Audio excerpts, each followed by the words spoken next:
Welcome, everyone. We are talking to some folks today about how to handle all of the kidlets that we have at home who we suddenly need to homeschool.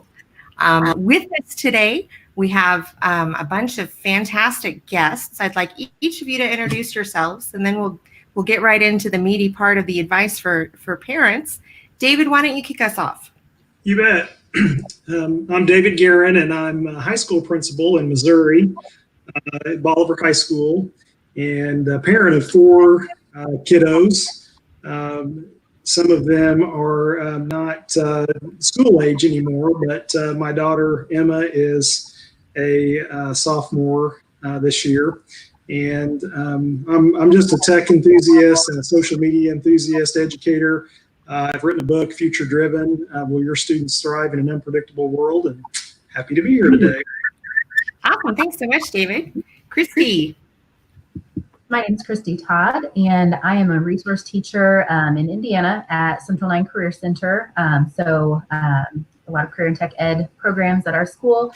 I am also a parent of 3 kiddos. One is in 5th grade who just started e-learning today. I have a senior in high school, so we're dealing with the ramifications of all of this with her and her, doing her e-learning. And then we also actually have a son who is home early from college, who will be transitioning to all online classes here in a week or so. So dealing with a lot of different situations in our household. Awesome. Thanks so much. Jamie? Yeah, my name is Jamie Cassup, and I'm the Chief Education Evangelist at Google. But more importantly, I have 3 kids. One is 27, and we'll talk about her in a second. The second one is 18.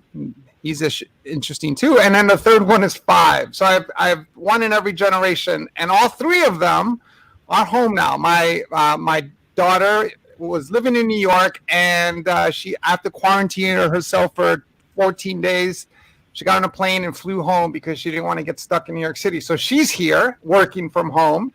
18-year-old is still in the dorms at Arizona State University, and he's waiting for them to shut everything down there so he can move back in.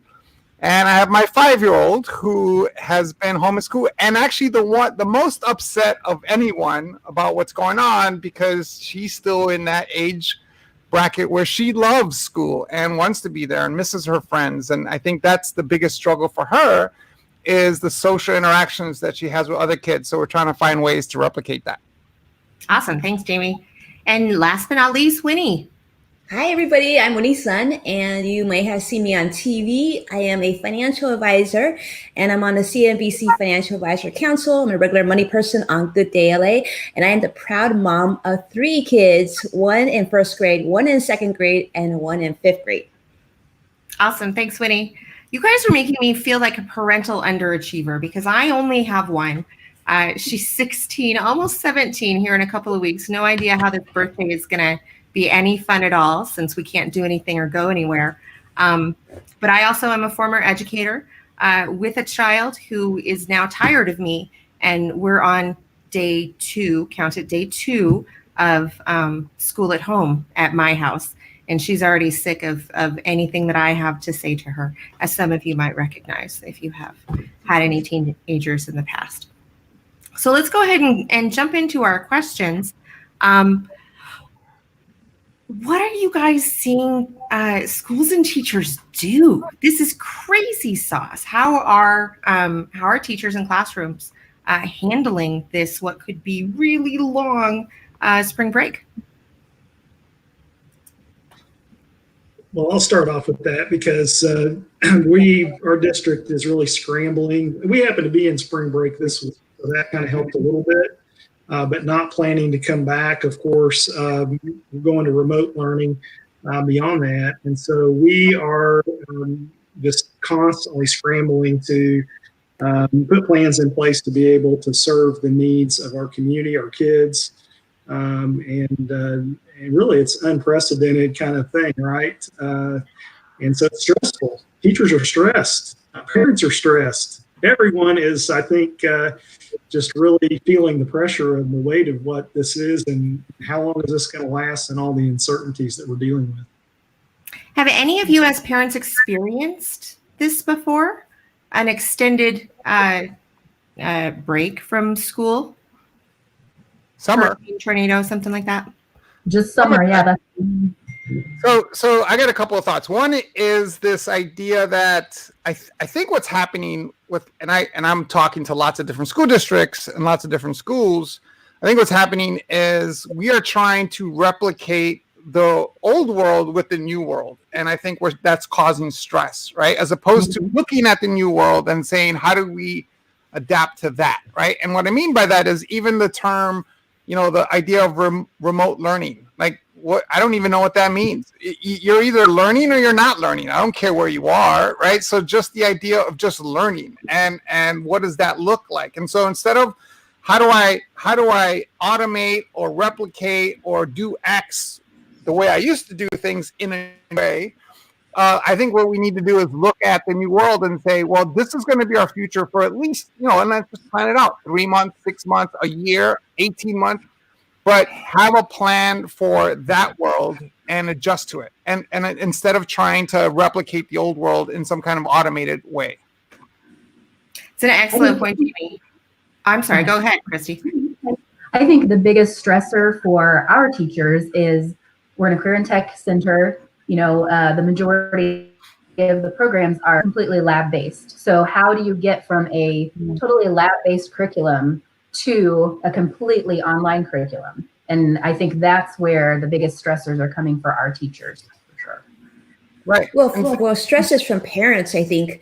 I'd love to share this with you because as a parent of 3 children in different grades, every teacher has selected a different way to teach our children. Different software tools, different platforms, everything is different. So we as parents have to learn it first before we can get our kids, up and going. My oldest is on, I think, Google Classroom, which is working great for him because he's already accustomed to it. But the 2 younger ones, a second grader and first grader, I think each of them has like 3 or 4 different passwords and logons and platforms, and it's very stressful. And I think speaking to a lot of parents, it seems to be a universal trend. Everybody is sort of overwhelmed by how much that we now have to relearn to be able to teach our children. It's an excellent point, Winnie. And I think that most parents haven't even thought about trying to make sure that their kids are learning school things at home. What do you guys think that we should do to sort through all of the information that we're getting from schools and prioritize the stuff that's really going to have the biggest impact?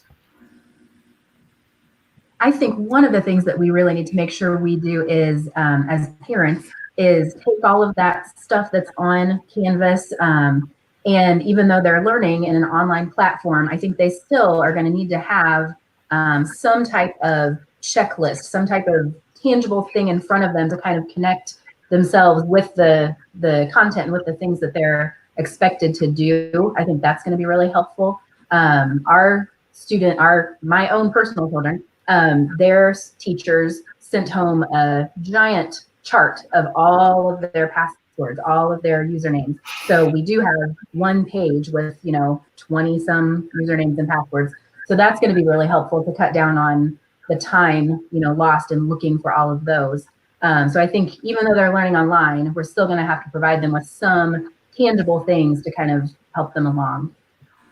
What does that learning online look like? Are you guys all expecting your kids to, sit at the kitchen table for 6 hours a day and do the things? What are your expectations?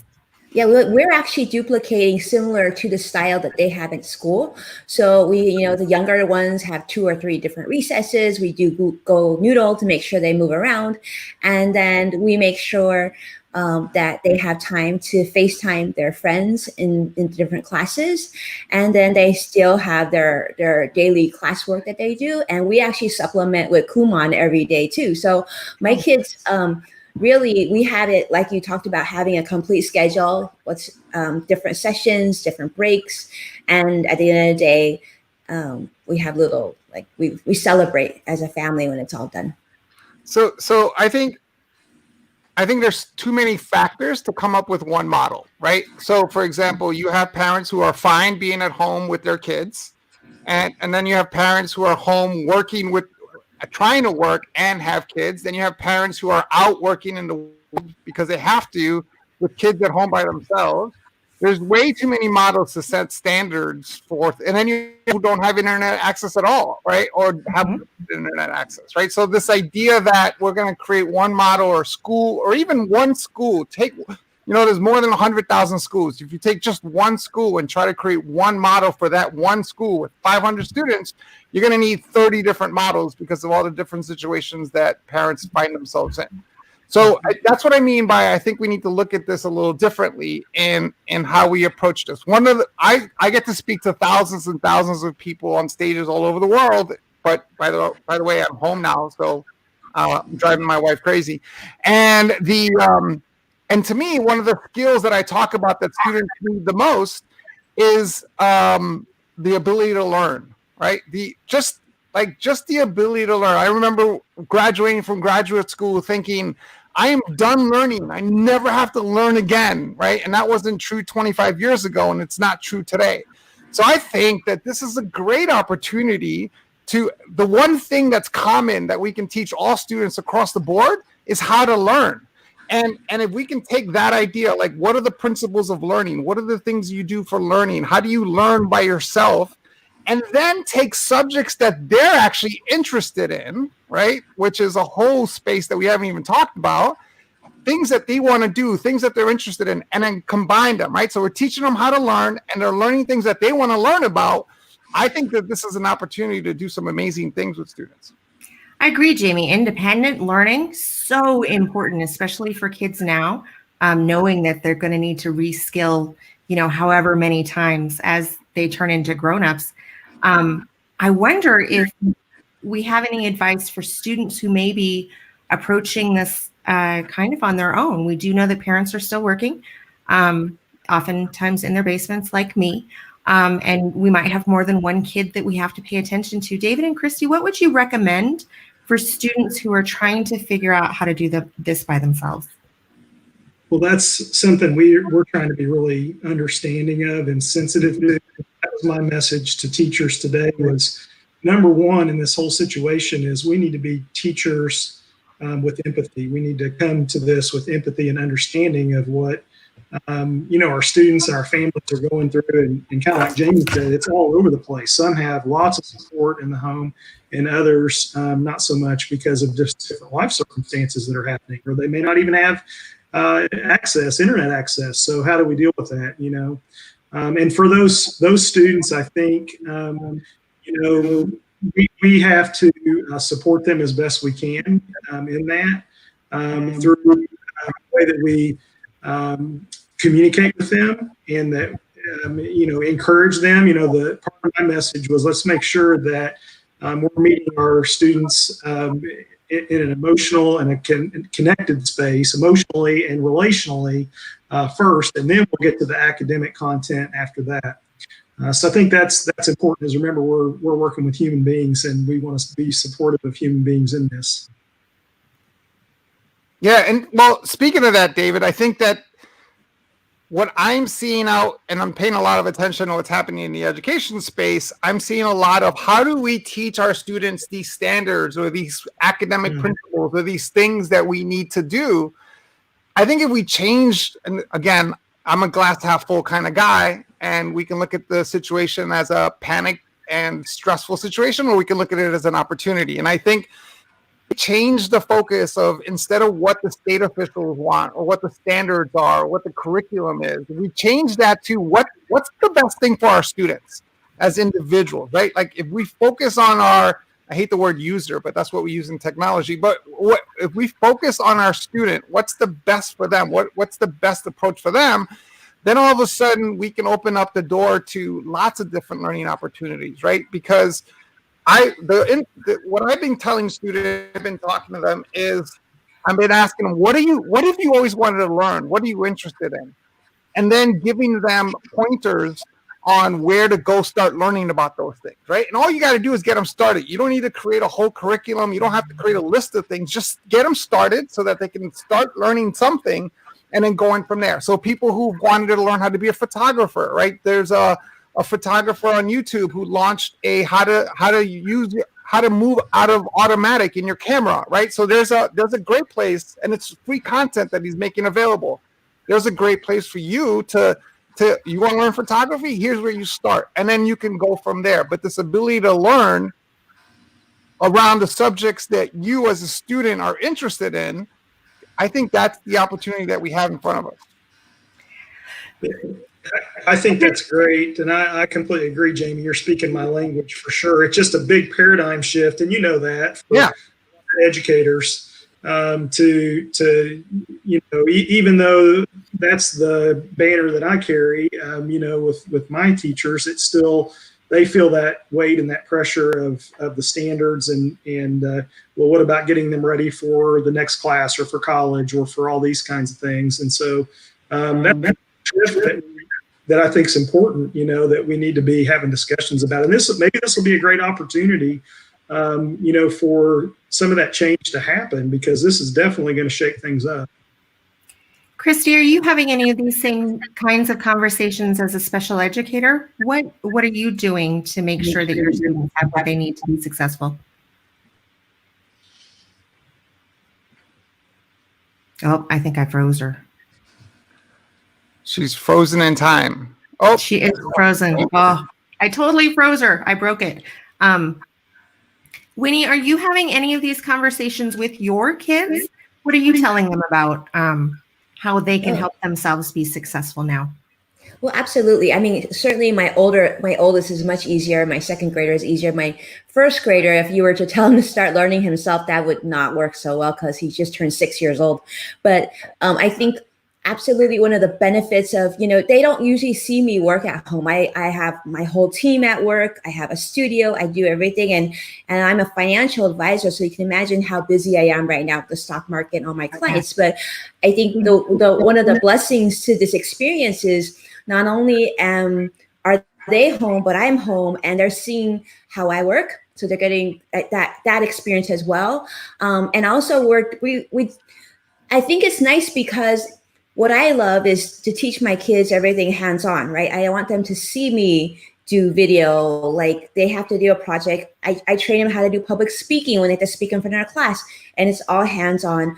Right now, like we are going to teach them, because of the coronavirus, we're going to up our backyard garden, if you want. We're in California, so we don't have a ton of land, but we're going to be growing things and doing things that I would love to see more in the classroom. But now we're getting a chance to really be proactive as parents and have more of a say on how our children learn, which I think is really cool. Like to teach them to be self-sufficient, how to search. Like I feel like when I was at UCLA, my favorite class was one of my last classes, which was how to search for things, right?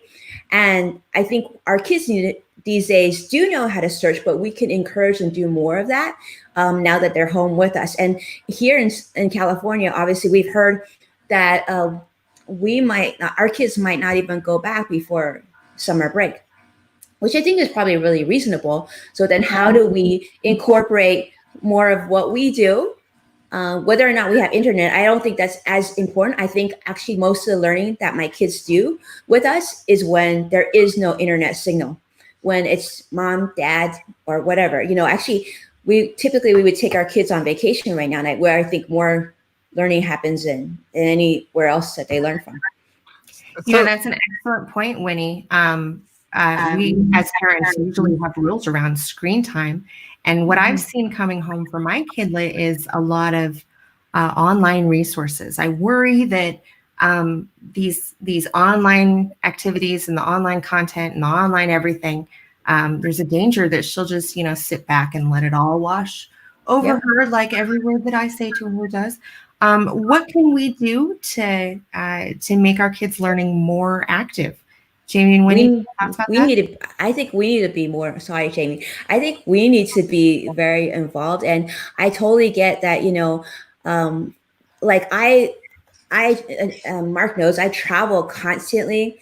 I speak, all over the world. I'm on TV about 8 times just last week alone. But this is giving us a chance to force us to be all in one house. And it's such a beautiful thing. And be able to spend time with our children, talk to our children, turn everything off. I think it's going to be something our kids are going to remember. And it's going to be a really beneficial experience for all parties involved. I think Winnie makes a good point in terms of, again, there's not one solution for all schools or all parents. There's also no one solution for every age group, right? Everyone's going to be different. And so to your point, you have a 6-year-old, I have a 5-year-old. It's not that I want her to go figure out how to learn. That's not it. You have to guide them more. You have to give them more. So for example, but you can still figure out what they're interested in and then use that to teach, right? So I posted I have a YouTube channel and I showed these guys, but I posted this video of my 5-year-old bugging me while I was trying to work, and it turned into this 1-minute video. But what I didn't tell these guys is that she, because of YouTube, loves YouTube Kids and loves watching videos and loves watching kids play with toys. But I used the opportunity to teach her what that looks like. So we made the video, we shot it, we directed it, and then she sat with me and we edited it together. And so we do that too. Things go together and how videos go together, what it looks like, and how you add music. So she's learning this as I'm doing it, right? So that's one way that you can teach little kids by doing it with them. Also for young age groups, and I don't know, up to 1st grade, 2nd grade, 3rd grade, but just the ability to go play, right? Like I feel, as someone who has a 5-year-old, I feel like my imagination and my creativity has soared because every night I get to go sit with my 5-year-old and pretend and imagine and make up things. So now instead of doing it, for half an hour at 6:30, I can do it at 12 o'clock and I can do it for 2 hours and I can sit there and we can make up games and we can play things. And I'm very MacGyver when it comes to different games. We can just make up games that you can make with things in the house and just let them play. I think playing is a huge component of learning, and the younger the better. But I'd love to see 17-year-olds out there playing. Here. I would too. And that actually reminds me of a question that I wanted to ask you, David. You're in a school building where the kids are interacting. And I always say that one of the primary jobs of school is not just the academic learning. It's also teaching kids to get along well in groups and to be collaborative and cooperative and work together without killing each other. What are you seeing school buildings do, if anything, to help kids maintain those social connections while they're out? Yeah, that's such an important part of the school experience, right? I mean, getting to see your friends and things like that. So that isolation is a concern. And, there's some tools, again, leveraging technology that will allow teachers to connect students into discussion groups and things like that, whether it's face-to-face like this or even more like written discussion groups. But that still doesn't replace, hanging out with your friends. My daughter Emma was asking about having a friend to spend the night tonight. And so, we were talking about, is that really, we'd be doing that? That's should we, that's probably not a good idea. That's hard for kids to understand that.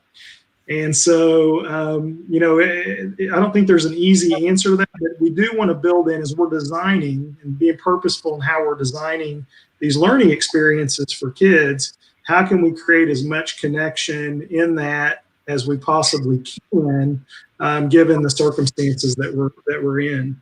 And there's some ways I think we can do that. And also I think there's great ways for us to be a little more lazy. And what I mean by that is, if my 18-year-old, even though he's in college, let's say he's in high school, but he's in college, let's say he came home and the idea was, okay, you are now responsible for this kid's learning for the rest of the semester. What I would do, and this is what I would, if I was king of the world, I would make him read a book. I would pick a book that you're interested in, and at the end of the book, write me a 1-page summary of how you feel about that book or what you thought about that book. I mean, just reading is so critical. And remember being in college, you stop reading things that you're interested in because you have all these textbooks to read and all this material to read. You don't have time to read. So imagine kids are in the same situation, and just the ability to pick up a book off the shelf and read it and let them die. And it also solves the problem of the crazy world that we live in. Like I literally thought about, I should dive back into the Lord of the Rings books, which I've read twice, just to escape the world. It's a great opportunity for them to escape the world, dive into something. And then if you want an education element to it, make them write a 1 page, 2 page reflection on the book that they read. But if you just did that 3 or 4 times, they're going to pick up so much from that experience. That's really important, Jamie. As I've been speaking to teachers, especially teachers of younger folks, who are saying, how do I ensure that kids are continuing to learn or getting more fluent with what they already know while they're gone. I usually start by saying read, write. That's super important for those of us who are pretty close to education, like all of us are. Those are easy solutions to come to. What do you guys think for parents who might not be as in touch with schools and districts as we are? Where can they go in their community to get resources to help? Winnie, do you have thoughts about that? Well, I was going to add, because I thought our second graders teacher did such a brilliant job with this. And so I thought I would share this with you. It was her idea, but all my kids want to do it now. So what she encourages them to do is every single day, they have to make a video. And the first one was they had to say how their day was, what they were most proud of for that day, and what they found to be their biggest challenge for that day. And so every child filmed it, and they uploaded to the software. I think it was called Flip something.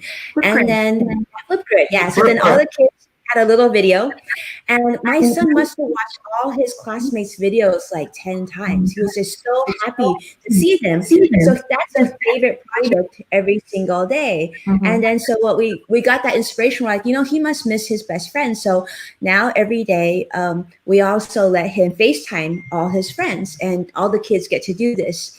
And it's interesting because my kids don't have phones, right? And so they see it as such a treat, but it's also, I think it's great because as someone who's on television all the time, they're learning to speak properly. They're learning how to film properly, know how to make eye contact, and really tell a story through video at a very young age. So by the time they're like my age, it'll be like easy. Oh, that's excellent. I love it. That's a great story. How sweet that he wants to watch all his friends' videos again. Mm-hmm.